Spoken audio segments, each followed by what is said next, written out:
Hello, everyone. If you haven't heard about Anchor, it's the new free podcast app. Anyone can download it. It's on Android and iOS. There's a lot of creation tools that you get to use for free. It gives you your RSS code, and you can use it on your phone or computer. Anchor will distribute your podcast for you. Spotify, Apple Podcasts, many more. You make money from your podcast with no minimum leadership. Everything you need in one place on one app. Don't forget to download yours today, now.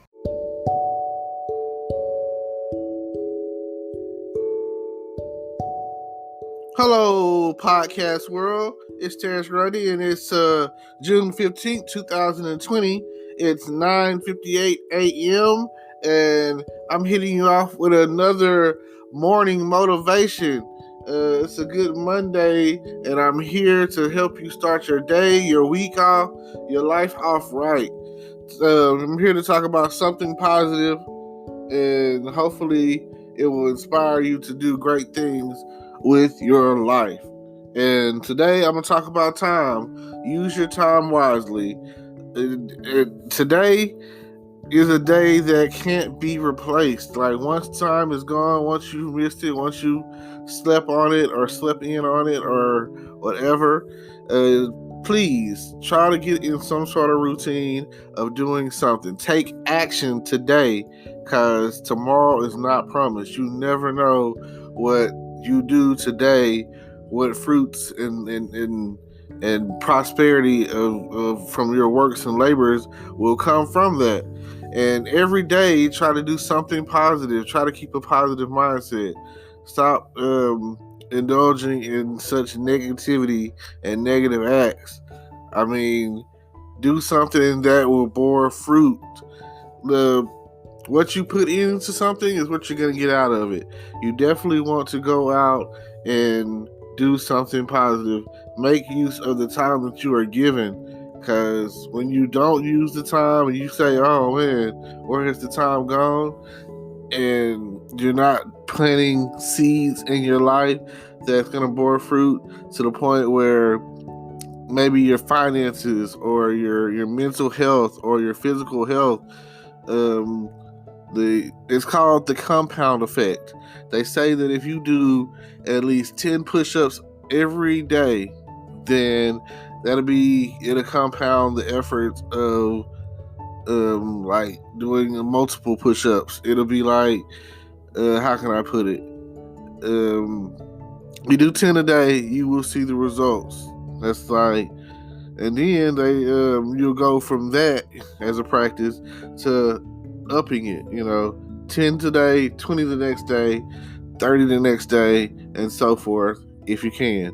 But if you can't, just start off with doing 10 a day, and I promise you, you will see a drastic change. Like, you've got to plant those seeds. You'll start seeing your arms form and your muscles form and your stomach tighten from not just doing push-ups. And then they say do like 10 sit-ups a day, 10 crunches a day. Do something of that nature so that the compound effect will take form. So that way you can see that this is what I'm getting out of this. This is working for me. And I definitely want to keep trying and keep putting it out there to the point where, like I say, this is something that I want. This is something that I need to happen. I need to take place in my life. And I want to make a change.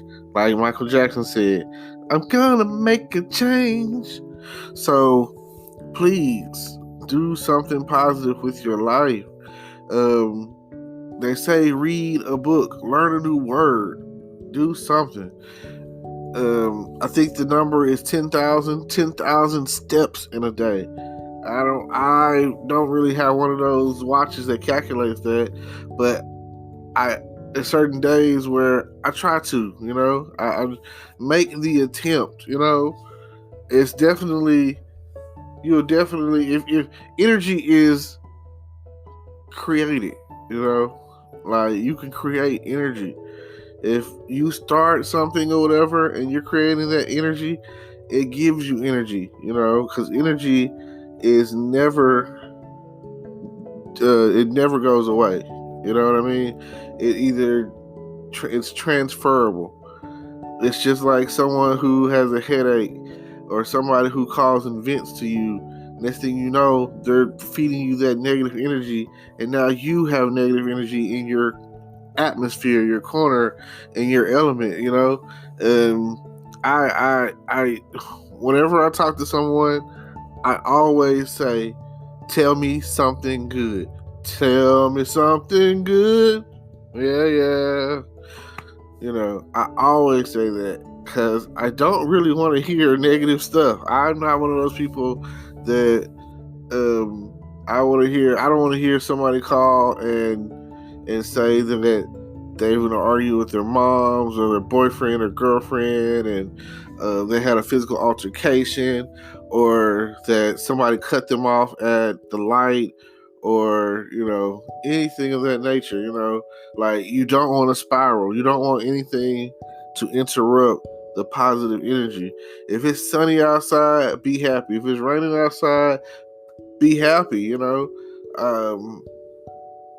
at a point where I try to stay happy, but my emotions kind of fluctuate, because if you're watching television and sad stuff is happening or whatever, it's okay. That kind of affects you too, I feel, but it's okay. It's just TV. And there's times where, right now, I'm watching whatever I want, really. I'm running through TV shows because I have the time to do it right now. So the TV show that I am currently watching is Chicago PD, and it's all over the place. I just watched the episode this morning, and it had to do with a guy killing these two little black boys, his kids, and they were like, it was a gang robbery gone wrong, and he was part of the gang. He was like the first lieutenant of the gang, and his friend or whatever was like the shot caller. So it just goes to show. Then the kid that the guy killed was the shot caller, the head guy, the boss, whatever you want to call him. Chief, all of that. His nephew was one of the guys that got killed. And he killed them because they were basically witnesses. And it just kind of, one of the detectives or whatever, just kind of took him down. And, they used like this new facial recognition software. And after they used it, they arrested the wrong guy, black guy, of course. And then they go back and talk to the tech, because that's when they had found out that the guy wasn't the guy that killed the kids. They got the wrong guy. And when they were using the tech, the facial recognition software they were using, the guy was him and their boss and swore by it. Like, oh yeah, we're going to get them with this software, so they can identify pretty much anyone. It has this large database of people. So they get a hit, they go and get the guy, but like Hank, like the group or whatever called intelligence, out of Chicago or whatever, precinct 21, and that's where Al Capone used to pretty much run. And anyway, like I say, check out the show, Chicago PD. It's a really good show. I recommend it, along with all of Dick Wolf's other shows like Law and Order SVU and Chicago Fire, Chicago Med, FBI Most Wanted, all of those.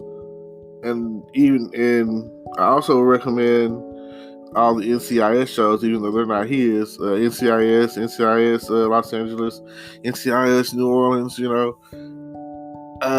If you're an action guy, I'm an action comedy guy.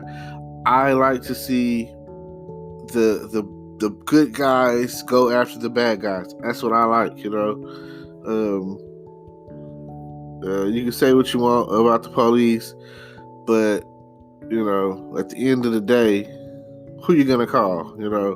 If someone was to get killed in your family, and you want to catch that person, you're going to call the laws. You're going to call 911. I had made a joke saying that if I call 911 at this day and age, sometimes it feels like I want to call the fire department. I feel like if something's wrong with me, the fire department is helping me from, they're there to serve to the extent of, we're just here to help, Like they're not gonna come in with guns. They might come in with axes and chop the door down. And if you get in a wreck, they come in with the jaws of life. Like I feel like the fire department doesn't get as much praise as is needed because they come in no matter what. If first it might be the EMT people, then you might see a fire truck because you never know what's going on as far as the household. Might be a gas leak, it might be a fire or something. So fire department's pretty much coming regardless. If a wreck happens, they're calling the fire department. They're getting them out of there with the jaws of life or whatever they got to do. That's the fire department. To me, is as public service go. They're probably the main ones that have to deal. Like if a building is on fire, they're rushing in to save lives. That's what they do. And I've only seen a few episodes of the Chicago Fire Show because, like I say, they're tied in together, all those Chicago shows. And each show has, like, family ties. Like, oh, my brother is a detective, and the brother of the detective is, like, a doctor. And then you have a guy who's a detective who has a sister who's a firefighter, So all those shows are so tied together in the city of Chicago, which I'm not interested in living in Chicago at all because, man, Chicago seems like one of the tougher cities to, when they say Southside Chicago, I don't think I'm equipped or ready for that. And it's just like, I go to California, and if I'm in the Bay Area, they say Oakland. Oh my God, I hear, just I don't want to get shot. Then the same thing with Los Angeles or whatever. They say the jungles or whatever. You know what I'm saying? You can't get in there unless somebody know you. And same thing in like South Dallas.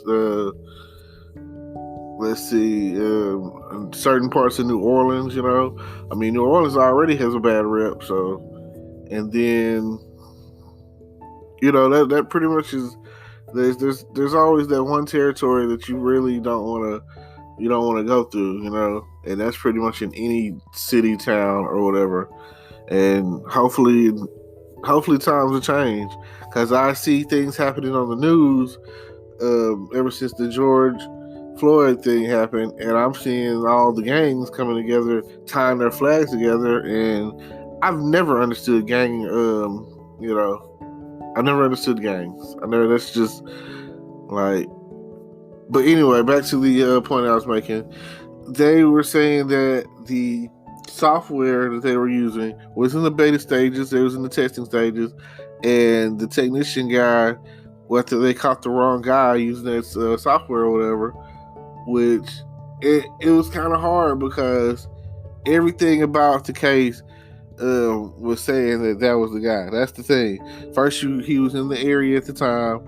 Then it's like he had a green duffel bag. That's what the guy used to get the stuff out of the apartment. Out of the house.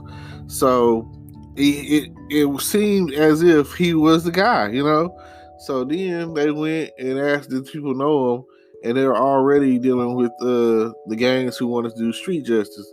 So what they did is show this picture, and a guy who had like some misdemeanor traffic ticket warrants type stuff, he turned himself in so that he could be in county with the guy after they had charged him or whatever. Because there you can hold him, you can be held up to 48 hours. So they put him in county, and hours later, he didn't make it through the night because they basically tried to kill him. So they stabbed him up, poked him up, and he went to the hospital, Chicago Med, and they put him in a medically induced coma. And later on the episode, he died. Come to find out, he wasn't the right guy. That's when they went to the tech guy and was like, "You swore by this tech biometric facial recognition thing or whatever." Come to find out, he was like, "Well, it has been known to give false positives, especially in the cases of the African American community." He was like, "For blacks or whatever, it doesn't work as well." And he was like, "The worst part about it is that's because it was designed by white people, white guys, who did all the algorithms and all the research and, put it all together and all of that." And he was like, "The worst part about it is the darker you are, the less likely it will work." He was like, "We're still in the beta stages or whatever, so that's like 6 months to a year out before we get everything, all the kinks worked out." And like I say, Sergeant Hank Voight was really mad because he was like, "You swore by this, I was against it to begin with, but you guys swore by this, So especially, we're using this on the exact type of person that you're telling me that it's not going to work on. Like, well, what the heck is that, So they had to go back and dig deeper in the investigation. And come to find out, the guy was one of the gang's own people. And when they identified that guy, he went to his boss, and his boss was like, "Well, what are we gonna do?" Because they discovered that the other guy was innocent because he was like a crackhead, and he was like at one of his old friends' house, passed out on the couch after smoking or something like that. And at that time or whatever, during the time frame of when the robbery / murders took place. So it just, like I say, shit hit the fan. It just hits the fan, goes everywhere. So he goes back to talk to his boss and talks about what are we gonna do? We've already, like, this guy's dead because of us, and he wasn't even the right guy. So then he goes and he talks to Hank goes and sets it up to where they get street justice. And in some cases or whatever, that's just about as good as it's gonna get. That's probably better than it's probably like street justice or whatever. Street justice with vigilantes, like we have Batman's out there, and he I don't know. Anyway, street justice. Street justice is this, and this is what happened. He talked to the head guy and told him, well, first he told the lieutenant guy who actually did it that, "Oh man, it's one of y'all's people, you know what I'm saying? Watch out."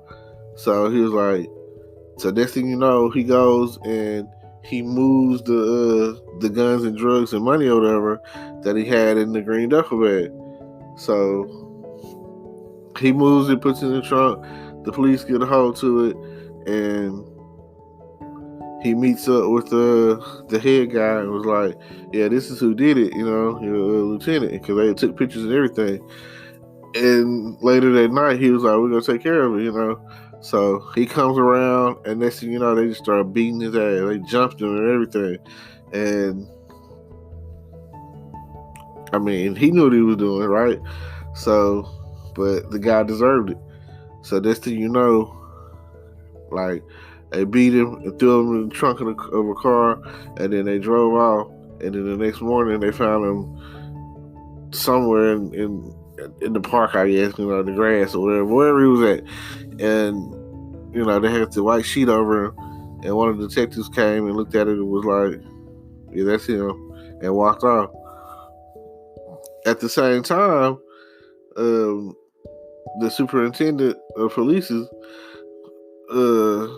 was talking about how well the software and the program work, the facial recognition program work, and how in the upcoming years they'll be using it.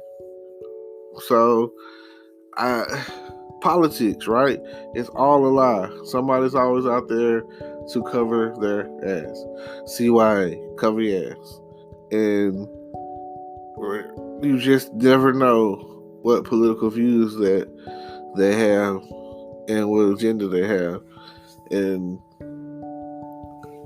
I hopefully at the end of this year and the beginning of next year, it'll be no more Trump. I can't tell you who to vote for, but I can definitely tell you who not to vote for. Oh man, if you want things to get worse or be worse like how they've been for the past 4 years, making America great again, as they say, then do what you want to do, right? I can't, can't stop you. I can't tell you anything, but I can say a few things, and it's for the things that I've heard to be true about Donald Trump. I just can't believe like him not getting impeached. That's that right there will kind of make the party look bad. Like, oh man, they won't want to deal with us, our Republican Party, for a while because we let this fool come in here and mess things up after having a good president for a good 8 years. So yeah, it's crazy. And then you just never know. I would like to say this. Don't forget to look at my descriptions and click on my links to see what I got going on. Like, comment, subscribe on my YouTube channel. Subscribe to the podcast channel and any other channels out there that are streaming. Spotify and Apple and whatever I got going on. And also, I have merchandise I'm putting out. So if you're interested, it's in the link below. And I just want to say, hopefully, something I said was a touch of motivation for you. Hopefully, it helps your day to be a better day, a brighter day, a holiday. And thank y'all for listening. Peace. I'm out.